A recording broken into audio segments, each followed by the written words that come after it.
after we've waited 8 to 12 hours. We're gonna take a look, and you can see already just how different this looks, right? I get up close to it. It's kind of sticky, it's a little slimy. It's certainly different than just water and cal that's just been added to the pot that we started with. It's now time to rinse, and rinsing is a really critical step. We want to control the amount of skins that are on that kernel. If we have too much of it, you can imagine it's going to be a little toothsome, a little gummy. So we're going to do just enough wash to make sure that it's clean tasting. It doesn't taste too much like that cal, but also there's enough on it to make sure that it's emulsifying that final dough and making sure it binds properly so you don't have a tortilla that falls apart. So I'm just gonna take a little bit at a time here just to kind of batch it out so you can see. I'm gonna transfer some of the corn over here, and I'm gonna do a bit of a rinse. And as I do the rinse, what I'm looking for is understanding exactly kind of what my wash-off percentage is. Kind of a term just to understand, like, theoretically, how much of the skins are you taking off or how much are you leaving? In this case, I'd say if you're starting and you don't really know what you're looking for, do about a 50% wash off. Agitate it just enough so that some of the skins are coming off. Don't put too heavy of a trickle on the water, making sure you're not losing too much of it and pummeling it with water.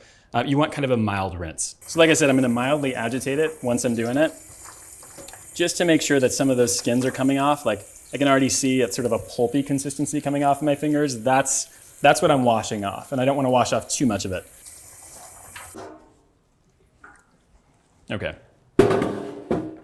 So now that I've taken a bit of the rinse to take some of those skins off, I'll just show you what it looks like. Before we were starting with a really, really yellow kind of finished product, right? That's because the skins were still intact. They absorb a lot of that calcium hydroxide, which is, when activated with water, yellow. So the rinsing is really important. Like I said, for the emulsification process, you're controlling the texture that you're working with by the amount of skins that you're either leaving or taking out of the, what you're gonna end up grinding, that nixtamal. Further, you're controlling the color. So if I hadn't rinsed any of that off, you can imagine we started with white corn. It definitely gets more yellow depending on the total amount of cal that you're using or the amount of cal and skins that you wash off.